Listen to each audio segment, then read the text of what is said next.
नमस्कार. चला तर मी कल्पना माझ्या यूट्यूब चॅनल तुम्हा सर्वांचं मनापासून खूप खूप स्वागत आहे. आता ह्या ठिकाणी आपण मिक्स कडधान्य घेतलेले आहेत. कडधान्यामध्ये आपण काय काय घेतलेलं आहे ह्या ठिकाणी पाहू शकता. भरपूर असे वेगवेगळे कडधान्य आहेत. तूर आहे, हरभरा आहे आणि वाटाणा आहे, शेंगदाणा घेतलेला आहे, वरणा घेतलेला आहे.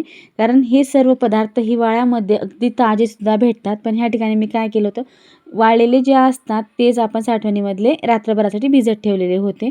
आता आपल्याला स्वच्छ धुवून घेतलेले आहेत. घेतल्यानंतर आपण गॅसवरती ठेवलेलं आहे. आता काय करायचं, 5 मिनिटाकरता आपल्याला असंच उकळू द्यायचं आहे. गॅस मीडियम ठेवायचं आहे आणि झाकण ठेवायचं आहे वरती. आता ह्या ठिकाणी आपण उकडेपर्यंत काय दुसरी तयारी करून घेऊ. आता ह्या ठिकाणी लसणाच्या काही पाकळ्या सोलून घेतल्या आहेत. आलं घेतलेलं आहे, ते सुद्धा आपल्याला छान ठेचून घ्यायचं आहे. वरची थोडीशी साल काढून घेतलेली आहे. आता इथं आलं तर आपलं ठेचून झालेलं आहे.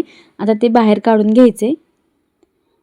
आता आलं काढून घेतल्यानंतर आता आपण घेतलेला शिल्लक जे राहिलेला लसणाच्या पाकळ्या आहेत त्यासुद्धा आपल्याला चांगलं ठेचून घ्यायचं आहे. अगदी पटकन आपण ठेचूनसुद्धा घेतलेले आहेत किंवा तुम्ही मिक्सरला काढलात तरीसुद्धा चालते, पण ठेचून घेतलेल्याची चव अगदी छान असते. ठेचूनच घ्या. आता ह्या ठिकाणी दुसरी तयारी करायची आहे.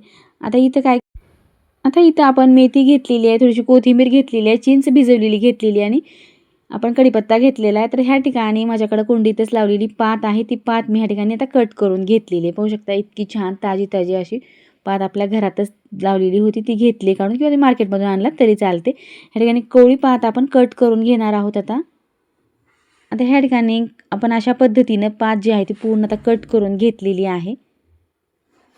तुमच्याकडे जर हिरवी चिंच असेल तर आवर्जून तुम्ही हिरवी चिंच घ्या. सध्या माझ्याकडे नसल्यामुळं ह्या ठिकाणी मी जुनीच पिकलेली चिंच जी आहे ती भिजत ठेवलेली आहे.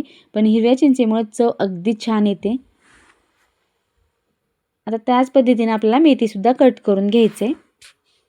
कट करून घेणार आहे. कोथिंबीर आपण थोडी घेतली, ह्यापेक्षा जास्त घेतलं तरीसुद्धा चालते. आता इथं आपल्या भाज्या कट करून झालेल्या आहे. चिंचसुद्धा चांगली भिजलेली आहे. काही काड्या आहेत, काहीमध्ये चिंच आहे. ते आपल्याला फक्त त्याचं मिक्स करून कोळ काढून घ्यायचं आणि आपण जे चिंच आता कोळ काढून घेतलेला आहे तो आपल्या बाजूला काढून घ्यायचा आहे. आता अशा पद्धतीनं आपण ते एक बाउल घेतलेला आहे.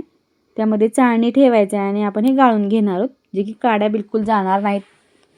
आता ह्या ठिकाणी अशा पद्धतीनं पूर्ण चिंचेचा कोळ मी काढून घेतला आहे. थोडंसं पाणीसुद्धा टाकलेलं आहे.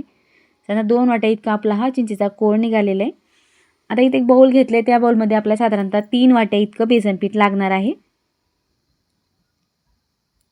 आता मिक्स करून घ्यायचं आहे आणि घेतल्यानंतर आपल्याला थोडं थोडं पाणी टाकून मिक्स करायचं आहे.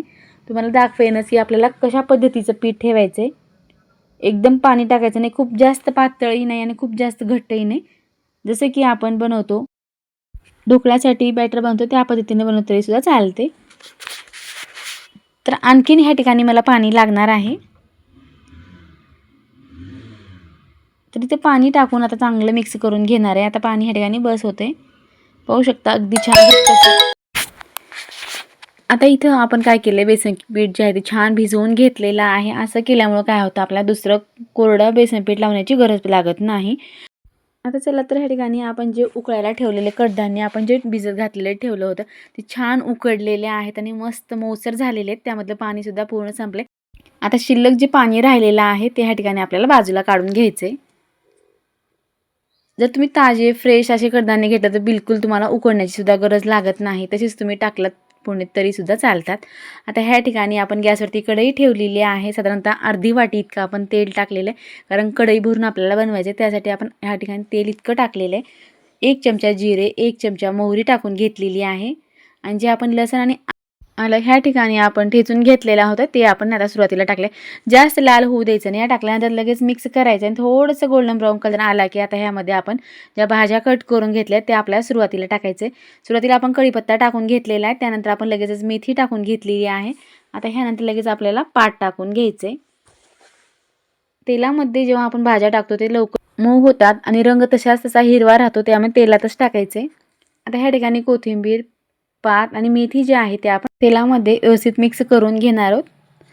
आता ह्या ठिकाणी मिक्स झाल्यानंतर आपल्याला काही पुढचे सुद्धा पदार्थ टाकून घ्यायचे. चला तर ह्यामध्ये तुम्हाला सुद्धा पाहता लक्षात येईल अगदी छान रंग तसाच तसा हिरवा राहिलेला आहे आणि भाज्या छान सुकलेल्या सुद्धा आहेत.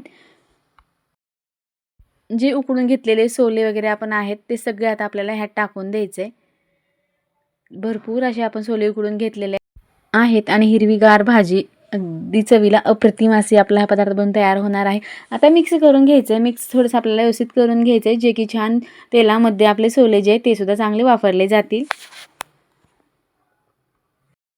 आता सोले व्यवस्थित मिक्स झालेले आहेत. त्यानंतर आपल्याला लगेच चिंचेचा जो कोळ काढून ठेवलेला होता तो आपण आता ह्या ठिकाणी टाकलेला आहे. आता ज्या बाउलमध्ये आपण कोळ काढले होते त्याच बाउलने आपल्याला 2.5 बाउल इतकं आपण ह्यात पाणी टाकलं आहे, किंवा तुम्हाला खूप जास्तीचं बनवायचं असेल तर मोठं भांडं घ्या आणि जास्तीचं पाणी टाकलं तरीसुद्धा चालते. आता ह्या ठिकाणी लाल तिखट आता मला जसं लागतं तसं मी ह्या ठिकाणी टाकत आहे. तुम्हाला जसं खमंग किंवा कमी जास्त आवडत असेल तर तुम्ही ह्या ठिकाणी लाल तिखट कमी जास्त करू शकता. आता लाल तिखट टाकून झालेलं आहे, हळद टाकलेली आहे, मीठ टाकून घ्यायचं आहे. पण भजी बनवताना आपल्याला लाल तिखट मीठ जे आहे ते आपल्याला जास्तच टाकायचं आहे, कारण आपण आंबट या ठिकाणी वापरलेलं आहे चिंचेचं. त्यामुळे भरपूर लाल तिखट मीठ जे टाकलं तरच खमंग पदार्थ बनून तयार होतो. आता आपले इतकेच मसाले आपल्याला टाकायचे, जास्त ह्यात मसाले वगैरे काहीच टाकायचं नाही. अगदी साध्या सोप्या पद्धतीनं हेल्दी भजी बनवून तयार होते. तुम्ही नक्की एकदा ह्या पद्धतीने ट्राय करून पहा. बिलकुल तुमची भजी जी आहे ती बिघडणार नाही. एळोमोशाला स्पेशल ही भजी बनवली जाते. डिसेंबर महिन्यामध्ये भरपूर भाज्या येतात आणि एळोमोशा असते, त्यावेळेस ही भजी आणि भाकरी बनवल्या जातात सोबत खाण्यासाठी.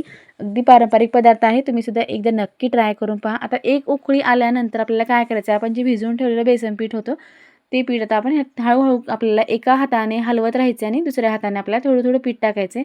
जर एकदम टाकलं तर गुठळ्या होतील आणि नंतर ते फुटणार नाही. त्यामुळे आपल्याला काय करायचं आहे, पीठ जे टाकते वेळेस सावकाश टाकायचं आहे आणि खालून आपल्याला हलवत राहायचं आहे. पाहू शकता ह्या ठिकाणी पूर्ण पीठ जे आहे ते टाकून झालेलं आहे आणि थोडं थोडं आपल्याला ते हलवत राहायचं आहे. आणि ह्या ठिकाणी आपल्याला गॅस अगदी मीडियम ठेवायचा, फुल ठेवायचा नाही, कारण पीठ टाकल्यानंतर एकदम घट व्हायला सुरुवात होते, नंतर हलवता सुद्धा येणार नाही. आता थोडं थोडं आळून घेत ही भजी जी आहे ती घट्टसर होते. बिलकुल आपल्या ह्या ठिकाणी कोरड्या पिठाचा वापर करायचा नाही. जर तुम्हाला वाटलं खूप पातळ झाली आहे आणि आपल्याला खूप घट्ट बनवायचे तर तुम्ही ह्यावरतून आणखी थोडंसं वरतून बेसन पीठ टाकू शकता. आता ह्या ठिकाणी मला तर बिलकुल लागणार नाही, इतक्यामध्ये बस होऊन जाईल आणि छान भजी बनवून तयार होणार आहे. आता मिक्स करून घ्यायचं आणि 15 मिनिटाकरता आपल्याला वरती झाकण ठेवायचं आहे आणि चांगलं भजी जी आहे ती शिजवून घ्यायचं आहे. जेव्हा भजी चांगली शिजते त्यावेळेस 1 ते 2 दिवस ह्या भजीला काहीच होत नाही. थंडीच्या वातावरणात बनवलेले असल्यामुळं भजी ही चांगली लागते. पाहू शकता ह्या ठिकाणी इतकी घट्टसर झाली आहे, बिलकुल पडणार नाही पळीनं, अशा पद्धतीनं आपल्याला ही भजी बनवायची आहे. आता ह्या ठिकाणी भजी चांगली तयार झालेली आहे. आता फक्त आपल्याला ह्यावरती काय करायचं आहे, झाकण ठेवायचं आहे. अशा पद्धतीनं पॅक आपण एक झाकण ठेवलेलं आहे. एक 10 मिनिटानंतर आपल्याला आणखीन उघडून थोडंसं आणखीन मिक्स करून घ्यायचं आहे, जे की बुडाला लागणार नाही. अशा पद्धतीने आपल्याला एक घट्टसर भजी शिजवून घ्यायचं आहे. अगदी छान सुवास घरभर पसरलेला आहे. तुम्ही सुद्धा नक्की ट्राय करा. पारंपरिक पदार्थ आहे, आवर्जून बनवून पहा. किंवा तुम्ही हा पदार्थ कुठल्या भागातून पाहतात प्लीज एक कमेंट करून सांगा, मलाही कळेल की तुम्ही कुठून भजी पाहत आहात. आता ह्या ठिकाणी भजी छान तयार झालेली आहे आणि भजीसोबत खाण्यासाठी आणखीन एक खास पदार्थ बनवला जातो, त्याच्याशिवाय तर भजीला चवच येणार नाही. त्यासाठी आपल्याला इथं बनवायचा आहे आता तडका. तर आपण ह्या ठिकाणी छोटी कढई ठेवलेली आहे, त्यामध्ये अर्धी वाटी इतकं तेल टाकून घेतलेलं आहे. 1 चमचा मोहरी टाकून घ्यायचा आहे. 2 चमचे इतके आपल्याला ह्या ठिकाणी जिरे टाकून घ्यायचं आहे. जिरे आणि मोहरी जेव्हा तडतडते तेव्हा आपल्याला ह्या ठिकाणी गॅसची फ्लेम बंद करायचे आहे आणि आपण ह्यात टाकणार आहोत तीळ. 1 चमचा इतके तीळ टाकून घेतलेले आहेत आणि सर्व जिन्नस छान तडतडले त्यामध्ये आपल्याला लसणाची पेस्ट टाकून घ्यायचे. अगदी ठेचून घेतलेला लसण आहे, अगदी दरदरीतच लसण टाका, छान तडका तयार होतो.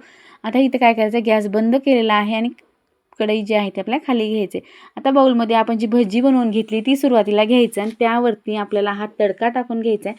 तडका टाकून घेतल्यानंतर खाण्यासाठी भजी आपली तयार झालेली आहे. तुम्ही विकतच्या भाकरी आणा किंवा घरी बनवा. आता मी इथे टेस्ट करून पाहीन, तुम्ही सुद्धा एकदा बनवा आणि टेस्ट करून पहा. व्हिडिओ पाहिल्याबद्दल धन्यवाद. पुन्हा भेटूया अशाच एका नवीन रेसिपीसोबत.